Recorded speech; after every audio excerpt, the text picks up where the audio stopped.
Hello friends, welcome to my channel. అందరూ ఉన్నారంటే అందరూ బాగున్నారు కదా. అందరికీ ఎంతో ఉపయోగపడే చాలా మంచి కొత్త టిప్స్ అయితే వీడియోలో షేర్ చేయబోతున్నాను. మీ చేయకుండా వరకు చూడండి. ఫస్ట్ టిప్ అయితే తెలుసుకుందాము. ప్రతి ఒక్క ఆడవారికి కూడా ఈ టిప్ చాలా చాలా యూజ్ఫుల్గా ఉంటుందండి.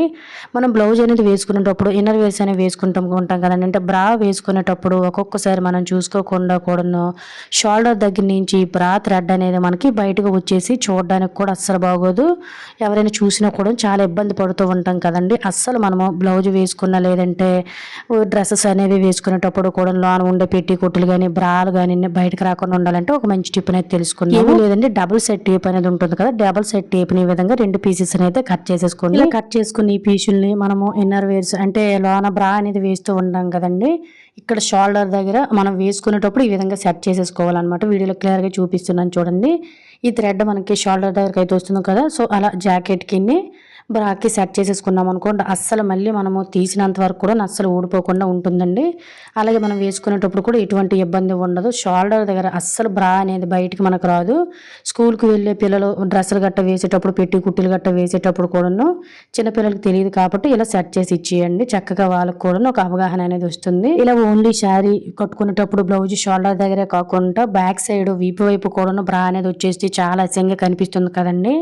అలా మనము బ్యాక్ సైడ్ వీపు వైపు కూడా చిన్న టేపుని సెట్ చేస్తామనుకోండి, షోల్డర్ దగ్గర కానీ లేదంటే వీపు వైపు కానీ బ్రా అనేది బయటకు అస్సలు కనిపించదు. చాలా బాగా యూజ్ అవుతుంది. ప్రతి ఒక్క ఆడవరకు యూజ్ అవుతుందంటే ట్రై చేయండి. ఇంకా సెకండ్ టిప్ అయితే తెలుసుకున్నాము. నార్మల్గా మనము ఇంట్లో వారానికి 2-3 సార్లు అయినా పప్పు అనేది వండుతూ ఉంటాం కదండి. ఇలా పప్పు అనేది చాలా మంది కుక్కర్లో పెట్టేసి ఒక 10-15 విజిల్లు పెట్టేసి అలా ఉడికిస్తూనే ఉంటారండి. ఇలా కుక్కర్లో ఇన్ని విజిల్లు పెట్టి ఉడికించడం వల్ల గ్యాస్ అనేది వేస్ట్ అయిపోతుంది. అందులో పోషకాలు అనేవి కూడా మనకి విజిల్స్ ద్వారా బయటకు వెళ్ళిపోతాయి. ఇలా పప్పు అనేది మనకి 2-3 విజిల్లోనే మెత్తగా సాఫ్ట్గా ఉడికిపోవాలంటే టైం ఉన్నట్లయితే ఈ విధంగా పప్పుని 10-15 నిమిషాల ముందు నానబెట్టుకోవాలండి. అలాగే ఆ వాటర్ అనేది మనము పడేయకుండా చక్కగా ఇలా మనం పప్పుతో పాటు కూడా ఉడికించుకున్నాం అనుకోండి, పోషకాలు అనేవి బయటకు పోకుండా ఉంటే పప్పు కూడా మంచి టేస్ట్ వస్తుంది. ఇలా మనం పప్పు నానబెట్టడం మర్చిపోయామనుకోండి ఇంకా తొందరగా, అలాగే పప్పు కూడాను మంచి పసుపు కలర్లోనే ఉండాలి, వైట్ కలర్లోకి రాకుండా ఉండాలంటే కొంచెం 1 టీ స్పూన్ వరకు కూడా కుకింగ్ ఆయిల్ వేసేసుకొని మూత పెట్టేసుకొని 2-3 విజిల్లు నార్మల్గా మీరు మీడియం ఫ్లేమ్లో పెట్టి చూడండి. పప్పు అనేది ఇలా మెత్తగా సాఫ్ట్గా కుక్ అయిపోతుంది. పప్పు కలర్ కూడా మనకి చేంజ్ అవ్వదండి. వీడియోలో మీరు క్లియర్గా చూస్తున్నారు కదా. పప్పు టేస్ట్ బాగుంటుంది. అలాగే పప్పు కూడా చాలా చాలా సాఫ్ట్గా ఉడికిపోతుంది. దీనివల్ల మన టైంతో పాటు మన గ్యాస్ అనేది కూడా చాలా ఎక్కువ ఆదా అవుతుంది. యూజ్ అవుతుందంటే తప్పకుండా ట్రై చేయండి. ఆ టిప్ అయితే చూద్దాం. ఈ టిప్ ప్రతి ఒక్కరికి చాలా బాగా యూజ్ అవుతుంది. ఇంట్లో చిన్నపిల్లలు ఉన్నాను అనుకున్న బిస్కెట్లు అనేవి మనం స్టోర్ చేస్తూ ఉంటాం కదా. బిస్కెట్ల కప్పు అనేది ఎంత గట్టిగా క్లోజ్ చేసినా ఎయిర్ అనేది వెళ్ళిపోయి మెత్తగా బిస్కెట్లు అనేవి అయిపోతూ ఉంటాయి. ఇలా ఓన్లీ బిస్కెట్లే కాకుండా మన కిచెన్లో ఉండే రేషన్ సరుకులు అనేవి కూడాను ఎయిర్ అనేది వెళ్ళిపోయి మెత్తగా అయిపోవడం లేదంటే తొందరగా పురుగు పట్టడం లాంటివి జరుగుతూ ఉంటాయి. సో ఇలా మనకి పురుగు పట్టిపోకుండా బిస్కెట్ లాంటివి కూడా మెత్తబడిపోకుండా ఉండాలంటే సింపుల్గా ఒక మంచి టిప్ అనేది తెలుసుకుందామండి. ఏమీ లేవు, ఏదైనా మనం ఇటువంటి మిక్చర్స్ కానీ లేని స్నాక్ ఐటమ్స్ గట్రా తెచ్చుకునేటప్పుడు కూడా మనకి ఇటువంటి కవర్స్ అనేవి ఉంటూ ఉంటారు. చాలా స్ట్రాంగ్గా దలసరిగా ఉంటాయండి. వీటిని వేస్ట్ అనేవి పడేయకుండా కిచెన్లోనే చాలా బాగా అయితే యూజ్ చేసుకోవచ్చు. సో ఈ విధంగా నేనైతే చిన్న చిన్న పీసెస్ బాక్స్కి తగ్గట్టుగా అయితే కట్ చేసుకుంటున్నాను.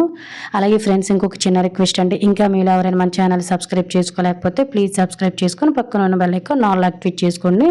ఇలా ఒక్కొక్క పీస్ని తీసుకొని మన కిచెన్లోనే ఉండే ఇటువంటి బిస్కెట్లు కానీ మిక్చర్స్ ఇలా స్నాక్ ఐటమ్స్ లేదంటే రేషన్ సరుకులు తొందరగా పాడైపోతాయి, లేదంటే ఏదైనా కప్పులు మనకి లూజ్గా ఉన్నాయి అనుకోండి కిచెన్లో, ఇలా కూడా మనకి 2 రకాలుగా యూజ్ చేసుకోవచ్చు. బిస్కెట్లు మెత్తబడిపోవు, రేషన్ సరుకులు కూడా మనకి పాడైపోకుండా ఉంటాయి. యూజ్ అవుతుందంటే ట్రై చేయండి. ఇంకా 4th టిప్ అయితే చూద్దామండి.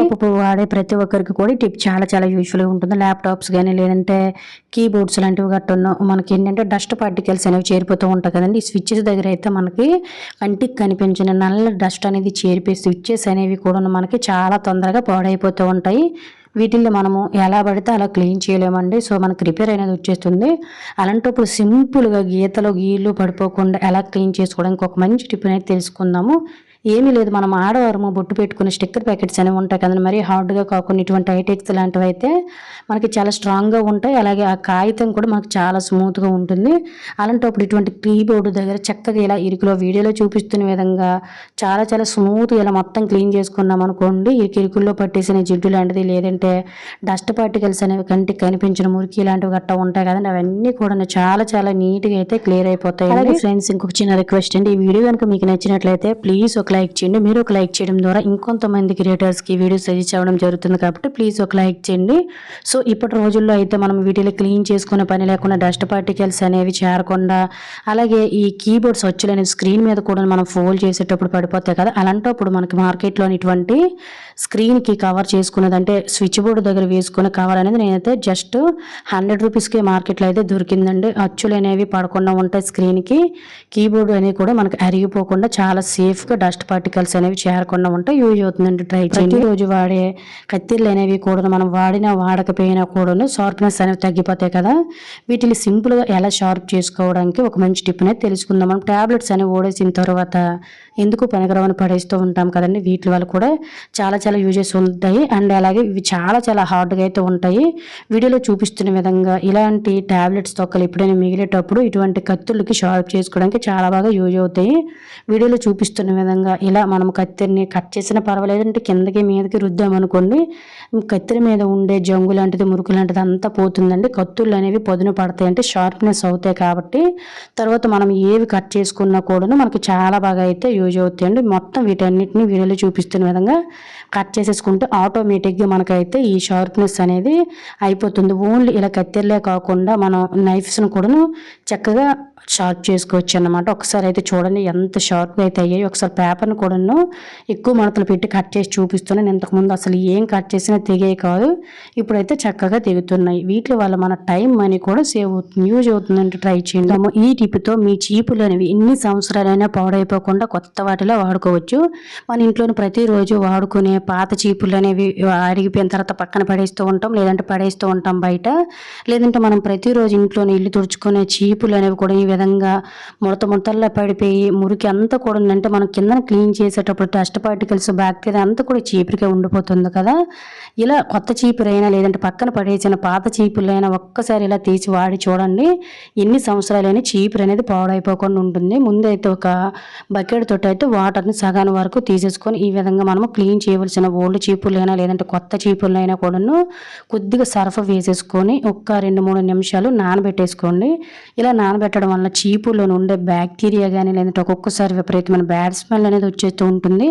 మురికి కూడా చాలా చాలా ఎక్కువ చేరిపోతుందండి. మళ్ళీ మనం కిందన పెట్టి క్లీన్ చేసామంటే ఆ మురికి అనేది మనం క్లీన్ చేస్తాం అనుకుంటాము, కానీ చాలా వరకు మనకు బ్యాక్టీరియా కూడా చేరిపోతుంది కదా. ముఖ్యంగా చీపులు అనేవి ఇలా మనము 2-3 నెలలకు ఒక్కసారి వాటర్లో పెట్టి క్లీన్ చేసుకోవడం వల్ల మురికి పోవడమే కాకుండా పక్కన పడేసే పాత చీపులు కూడా మనకి చక్కగా కొత్త వాటిలో మెన్నికి వస్తాయి. మురికంతా పోవడం కోసం నేను ఇక్కడైతే చేతితోటి అటు ఇటు రఫ్ చేస్తున్నాను. ఒక్కసారి చూడండి బకెట్లోన ఎంతెంత మురికి అయితే వస్తుందో. అలాగే ఫ్రెండ్స్ ఇంక చిన్న రిక్వెస్ట్ అండి, ఈ వీడియో కనుక మీకు నచ్చినట్లయితే ప్లీజ్ ఒక లైక్ చేసి ఇటువంటి యూజ్ఫుల్ టిప్స్ని మీ ఫ్రెండ్స్ అండ్ ఫ్యామిలీకి షేర్ చేయండి, వాళ్ళకి యూజ్ అవుతాయి. చూసారు కదండి, ఈ విధంగా నేనైతే ఇంట్లో నుండే పాత చీపులన్నీ కూడాను ఒక్కొక్కసారి వాష్ చేసుకుంటూ మళ్ళీ కూడా సంవత్సరాల తరబడి వాడుతాను. మొత్తం 2-3 సార్లు మంచి నీళ్ళతో కడిగేసి ఎండలో 1 గంట పెట్టిన తర్వాత అయితే చూపిస్తున్నాను. గంటలోనే మనకైతే చీపురు అనేది చూడండి కొత్త దానిలాగా విరజల్లినట్టు అయితే ఉంది, మురికి కూడా లేదు, చాలా నీట్గా ఉంటుంది. దీనివల్ల మన హెల్త్కి మంచిది అండ్ అలాగే మన మనీ కూడా సేవ్ అవుతుంది. ఈ టిప్తో పక్కన పారేయాలనుకునే చీపులను మళ్ళీ కొత్త వాటిలో వాడుకొని మన టైంతో పాటు మనీని కూడా సేవ్ చేసుకోవచ్చు. సో ఇది ఫ్రెండ్స్ ఈరోజు వీడియోలో అయితే టిప్స్. ఐ హోప్ ఈ టిప్స్ మీకు యూజ్ అయ్యాయి అనుకుంటున్నాను. టిప్స్ కనుక యూజ్ అయినట్లయితే please like, share, subscribe my channel. Thank you for watching. By.